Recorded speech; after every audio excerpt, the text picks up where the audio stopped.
اعوذ باللہ من الشیطان الرجیم، بسم اللہ الرحمن الرحیم۔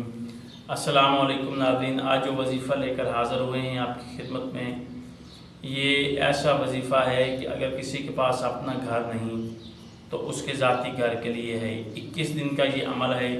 21 دن آپ یہ عمل کریں گے تو انشاءاللہ اللہ تعالیٰ آپ کو اپنا ذاتی گھر بھی عطا کرے گا۔ اگر آپ کسی کے کرائے کے گھر میں رہ رہے ہیں تو آپ چاہتے ہیں کہ ہمارا ذاتی گھر ہو، اپنا مکان ہو جس کے ہم مالک ہوں، تو اس کے لیے آپ کو ایک چھوٹا سا وظیفہ کرنا پڑے گا۔ 21 دن کا یہ وظیفہ ہے، آپ کریں گے انشاءاللہ اللہ تعالیٰ آپ کو اپنا ذاتی گھر بھی عطا کرے گا۔ آپ نے یہ وظیفہ کرنے سے پہلے یعنی کہ ذہن میں وہ بات رکھ لینی ہے کہ آپ نے مکان بنانا ہے یا جگہ خریدنی ہے یا مکان خریدنا ہے، تو آپ نے اس یعنی کہ حاجت کو اپنے ذہن میں رکھ کر یہ وظیفہ شروع کرنا ہے۔ یہ نماز عشاء کے بعد ہوگا۔ اس میں نماز مست ہوگی، یعنی کہ 5 وقت کی جو نماز پنجگانہ ہے وہ آپ کو پڑھنی پڑیں گی۔ اگر آپ 21 دن میں یہ نماز پنجگانہ چھوڑ دیتے ہیں، کوئی نہ کوئی اگر آپ کی نماز قضا بھی ہو جاتی ہے تو پھر عمل دوبارہ سے آپ کو کرنا پڑ جائے گا، یہ اس طرح عمل ٹوٹ جائے گا۔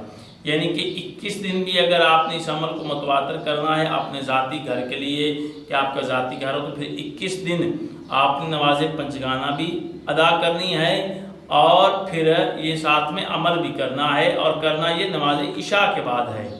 یعنی کہ باقی 4 نمازیں پڑھ کر جب آپ 5ویں نماز عشاء پڑھیں گے تو اس کے بعد یہ عمل آپ کریں گے، چاہے اکیلے میں بیٹھ کر کریں، چاہے گھر میں بیٹھ کر کریں، چاہے مسجد میں بیٹھ کر کریں، کہیں بھی کریں، لیکن آپ اس عمل کو اس طرح بجا لائیں گے کہ کس دن آپ نے نماز بھی قضا نہیں کرنی کوئی بھی، اور نماز عشاء کے بعد آپ نے اول و آخر یعنی کہ آپ نے سب سے پہلے 11 مرتبہ درود ابراہیمی اس کو پڑھنا ہے۔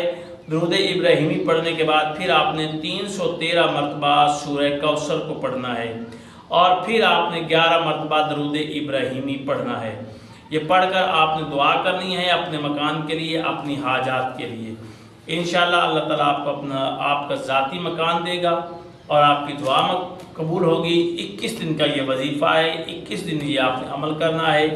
اللہ انشاءاللہ آپ کو کامیابی عطا فرمائے گا۔ اللہ آپ کا ہمارا حامی و ناصر ہو۔ خدا حافظ۔